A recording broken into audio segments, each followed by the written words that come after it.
మనం చాలాటప్పుడు భక్తిలో కూర్చున్నప్పుడు, పూజలో కూర్చున్నప్పుడు స్తోత్రాలు చదువుతాం, పారాయణ చేస్తాం, ఒక్కచోట కూడా అర్థం తెలుసుకోం. మనందరం గోతిలో పడుతున్నది ఇక్కడే. విష్ణు సహస్రం, లలితా సహస్రం పారాయణ చేసే వాళ్ళకి విజ్ఞప్తి చేస్తున్నా, ప్రతిరోజు ఒక పారాయణ చాలు. 16 పారాయణలు చేయకండి చేదస్తంగా. పొద్దున్న 2 సార్లు, సాయంత్రం 2 సార్లు. విష్ణుమూర్తికి కూడా విసుగొస్తుందమ్మా. అన్న అవసరం ఒక్కసారి చదివి ఒక 10 నామాల అర్థం తెలుసుకునే ప్రయత్నం చేయండి. విశ్వం విష్ణుర్వషట్కారో భూత భవ్య భవత్ప్రభు, ఇలా ఒక 10 నామాలు ఒక్క వాక్యంలో అర్థం. 100 రోజులు అయ్యేసరికి విష్ణు సహస్రం అర్థాలు మీకు తెలిసే. అలాగే 2వ చేయండి, అలాగే 3వ చేయండి. ఒక 3-4 ఏళ్ళు అయ్యేసరికి మీరు విష్ణు సహస్రం అర్థమంతా తెలుసుకుని మాట్లాడగలుగుతారు. మాకు మళ్ళీ మేము చేసే సాధన అదే. నేను ఇంట్లో ఎప్పుడు పారాయణకి ఎక్కువ ప్రాధాన్యం వేయను, నేను దాని అర్థం తెలుసుకుందుకే ప్రాధాన్యం ఇస్తాను. కాబట్టి మీకు చెప్పగలుగుతున్నాం. ఈవేళ లలితా సహస్రమేనా అంతే. ఊరికే డమడమలాన్ని చేసి నిర్లేపా నిర్మలానిచ్చ నిశ్చింత నిరహంకార నిర్మోహమోహనాశిని నిర్మమా మమతాహంత్రి నిష్పాప పాపనాశిని అని చదువుతూనే ఉన్నాం. మనకి మోహం అలాగే ఉంది, పాపం అలాగే ఉంది, మమకారం అలాగే ఉంది, అహంకారం అలాగే ఉంది. లలితా సహస్రం పుస్తకం కూడా అలాగే ఉంది, అట్టగట్టేసి మొత్తం జిడ్డు పట్టేసి. పైగా మనం ఆ పుస్తకం పట్టుకుని ఏమంటాం, ఈ పుస్తకం పారాయణ మొదలెట్టాకే మాకు మనవడు పుట్టాడు. నీకు మనవడు పుట్టడం కోసం ఆ పుస్తకం రాసింది వ్యాసుడు.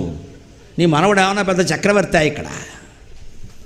అందుకు సెంటిమెంట్ పెట్టుకుంటే ఆ పుస్తకం వదలరు, అది అట్టకట్టేసింది, జిడ్డు పట్టేసింది, వదలరు. ఎందుకంటే అచ్చు రావడం పెట్టాము, ఆ పుస్తకం బుద్ధి రావాలి. కానీ పుస్తకం అచ్చు వస్తుందా? పిచ్చి నమ్మకాలంటే ఇవే. ఇలాంటి నమ్మకాలు ఉండబట్టే మనం పాడైపోతున్నాం. నా పారాయణ చేసే ప్రతి వారు పారాయణ ముగిసిన వెంటనే 10 నామాలు, ఎక్కువ అడగట్ల, 10 నిమిషాలు పడుతుంది, వదిలేయండి. అర్థాలతో సహా పుస్తకాలు ఉన్నాయి. అప్పుడు జ్ఞానదీపమే నిజంగా వెలిగించగలుగుతాం.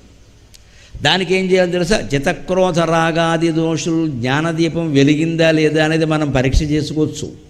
ఎలాగా? మాటికి కోపం వస్తుంది అంటే జ్ఞానదీపం వెలగట్లా, కొడిగట్టేసింది మొత్తం. ఆ కోపం తగ్గిపోవాలి. రాగం, ఇష్టం ఉంటే ద్వేషం కూడా ఉంటుందండి. రాగాది దోషులు అనడం, రాగద్వేషాలు అనలేదు.